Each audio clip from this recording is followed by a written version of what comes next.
আসসালামু আলাইকুম ওয়া রাহমাতুল্লাহি ওয়া বারাকাতুহু। আমি আলী হোসেন। আজকে গণিত বিষয় নবম দশম শ্রেণীর অধ্যায় ৯, যেটা নাম হচ্ছে ত্রিকোণমিতিক অনুপাত, এর প্রশ্নমালা ৯.১। তো আসলে ত্রিকোণমিতিক অনুপাত ৯.১, ৯.২ এই চ্যাপ্টার দুটি এসএসসি পরীক্ষার্থীদের জন্য আসলে গুরুত্বপূর্ণ একটা চ্যাপ্টার, কারণ এই চ্যাপ্টারের বেসিক ইনফরমেশানের উপর নির্ভর করে আমরা ৯.১, ৯.২ আর অধ্যায় নম্বর ১০ দূরত্ব উচ্চতা খুব সহজেই আমরা অঙ্কগুলো সমাধান করতে পারি।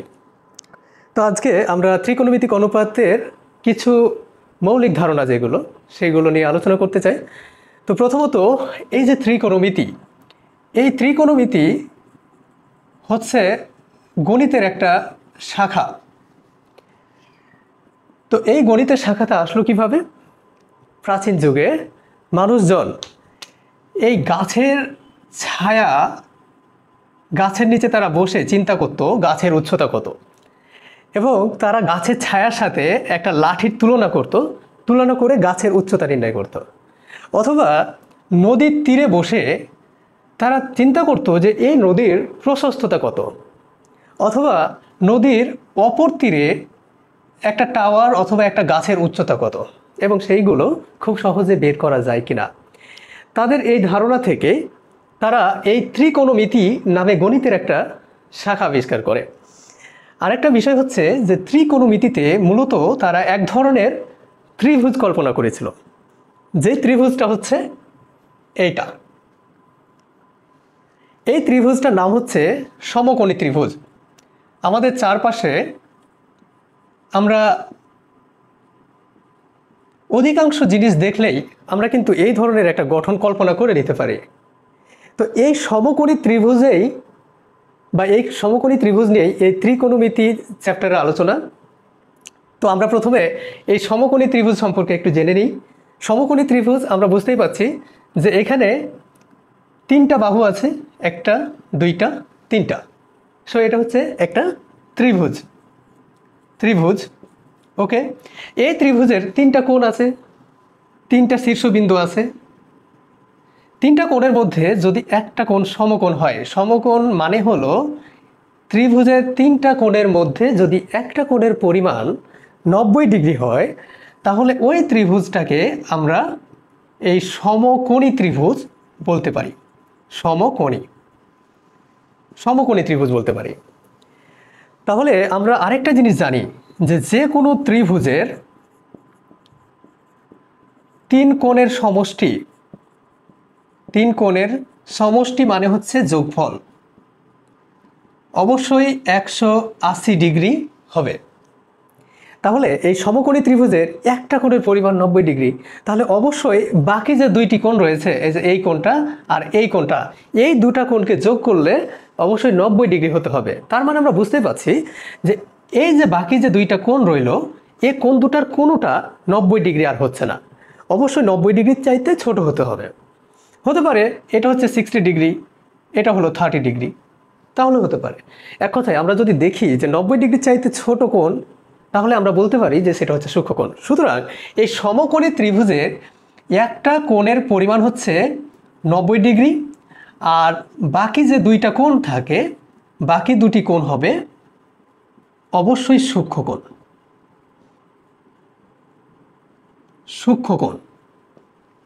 ঠিক আছে, এখন এই সমকোণী ত্রিভুজের আর কি আমাদের চেনা উচিত? সমকোণী ত্রিভুজের আমাদের সবচেয়ে গুরুত্বপূর্ণ যে বিষয়টা, সেটা হলো যে সমকোণী ত্রিভুজের তিনটে যে বাহু আছে, এই বাহুর সাথে কোণের যে সম্পর্ক, সেটাই ত্রিকোণমিতিতে আলোচনা করা হয়। অর্থাৎ ত্রিকোণমিতিতে বাহুর সাথে ওই ত্রিভুজের কোণের সম্পর্ক নিয়ে আলোচনা করা হয়। এখন আমরা বাহুর সাথে কোণের একটা সম্পর্ক বোঝার চেষ্টা করি। ধরে নেন এটা হলো এ, এটা বি, আর এটা হলো সি বিন্দু। তাহলে আমরা দেখতে পাচ্ছি যে এখানে দুইটা বিন্দু এ আর বি, এই দুইটা বিন্দু দ্বারা যে রেখাংশটা তৈরি হয়েছে সেটাকে আমরা বলছি এ বি বাহু। ওকে, আবার এ আর সি বিন্দু দ্বারা যে রেখাংশ তৈরি হয়েছে সেটাকে বলছি এসি বাহু। আবার সি বিন্দু এবং বি বিন্দুর সংযোগকারী যে রেখাংশ বিসি, এটাকে আমরা বলছি বিসি বাহু। ওকে, এখন এই বাহুর সাথে কোণের সম্পর্কটা কি? খেয়াল করেন, কোণ তৈরি হতে অবশ্যই দুইটা বাহু লাগবে, একটা বাহু দিয়ে কখনো কোণ তৈরি হবে না। তাহলে আমি যদি এই যে এ বি বাহুটা আর বিসি বাহু নিই, তাহলে এই দুইটা বাহুর এই মধ্যবর্তী যে এই অংশটুকু আছে, এই অংশটুকু হচ্ছে এই দুই বাহু দ্বারা সৃষ্ট কোণের পরিমাণ। এখন আমি যদি বলি যে এই যে বি কোণটা, এই বি কোণ তৈরি হয়েছে কি কি বাহু দিয়ে, তাহলে অবশ্যই এখানে আমরা পাবো এ বি বাহু, তার সাথে সাথে পাবো হচ্ছে বিসি বাহু। এই কোণ সংলগ্ন যে বাহু দুটি, এ বাহু দুটা বাদে আরও একটা বাহু আছে যে বাহুটার সাথে এই বি কোণটার কোনো সম্পর্ক নাই, সেটা হচ্ছে এ সি বাহু। এই এসি বাহুটাকেই বি কোণের বিপরীত বাহু বলে। তাহলে যে কোনো একটা কোণ, আমি বুঝালাম এখানে যে বি কোণ, তাহলে বি কোণের বিপরীত বাহু, বি কোণের বিপরীত বাহু হলো এ সি বাহু। ওকে, এইবার যদি আমি বলি যে সি কোণের বিপরীত বাহু কি, সি কোণের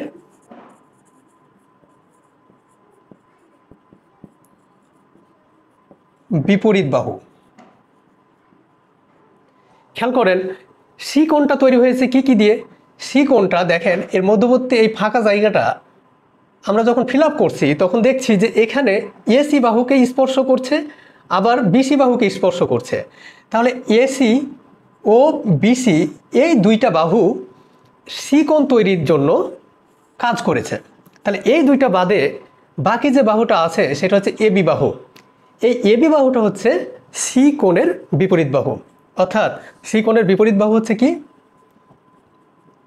এবি। তাহলে আমরা খুব সহজেই একটা কোণের বিপরীত বাহু আমরা সহজেই বের করতে পারবো। যদি বলি আমি এ কোণের বিপরীত বাহু, তাহলে দেখেন এ কোণটা কি কি বাহু দিয়ে তৈরি হয়েছে, এবি বাহু দিয়ে তৈরি হয়েছে, আর একটা হচ্ছে এসি বাহু দিয়ে তৈরি হয়েছে। তাহলে এই বাহু দুটা বাদে আরও একটা বাহু আছে, সেটার নাম হচ্ছে বিসি। তাই আমরা লিখতে পারি যে এ কোণের বিপরীত বাহু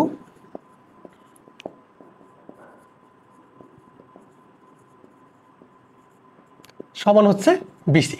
ওকে, তাহলে ত্রিকোণমিতিতে কী নিয়ে আলোচনা করা হয়? বাহুর সাথে কোণের সম্পর্ক নিয়ে আলোচনা করা হয়।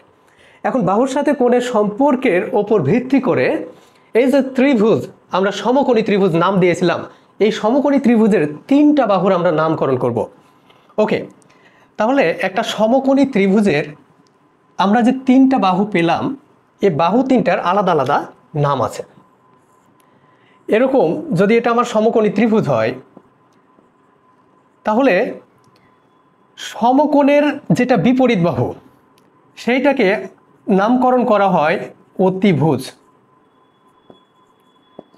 তাহলে অতিভুজের যদি সংজ্ঞা আসে আপনাদের, তাহলে বলবেন যে সমকোণী ত্রিভুজের সমকোণের বিপরীত বাহুকে, সমকোণী ত্রিভুজের সমকোণের এই বিপরীত বাহুকে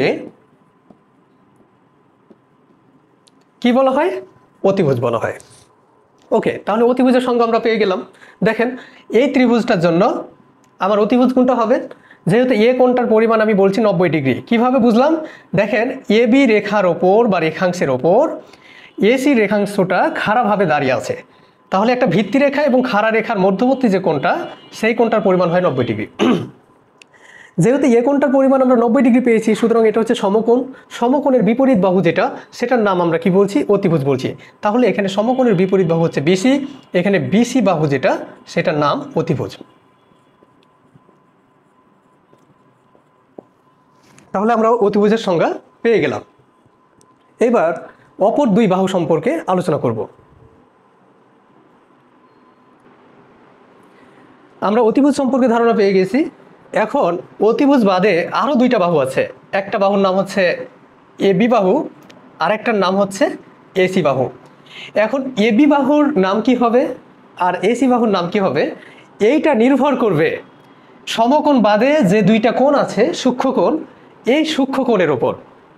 তাহলে কোনটা লম্ব হবে আর কোনটা ভূমি হবে, সেইটা নির্ভর করবে সমকোণ বাদে বাকি যে দুটি কোণ আছে সেই দুটি কোণের ওপর। যদি আপনাকে এই কোণটা দিয়ে দেয় যে বি কোণের পরিমাণ থিটা, কোণকে থিটা দ্বারা প্রকাশ করা হয়, কোণকে থিটা দ্বারা প্রকাশ করা হয়, গামা দ্বারা প্রকাশ করা হয়, তবে আমার এই ত্রিকোণমিতিক অনুপাত এই চ্যাপ্টারে ম্যাক্সিমাম ক্ষেত্রে কোণকে এই চিহ্ন থিটা দ্বারা প্রকাশ করা হয়। তাহলে দেখেন এই সূক্ষ্ম কোণ দুটার ভেতরে আপনাকে কোণ দিয়ে দিয়েছে বি কোণের পরিমাণ, বি কোণের পরিমাণ কত দিয়েছে? থিটা দিয়েছে। তাহলে এই থিটার সাপেক্ষে মানে এই থিটা নির্ধারণ করবে যে কোনটি ভূমি হবে আর কোনটা লম্ব হবে, অর্থাৎ থিটা নির্ধারণ করে কোনটি ভূমি হবে অথবা লম্ব। এবার আমরা দেখতে চাই যে আসলে এই থিটা কিভাবে নির্ধারণ করবে, বা থিটার সাথে বাহুর সম্পর্ক কেমন হলে সেটাকে আমরা লম্ব বলবো অথবা ভূমি বলবো।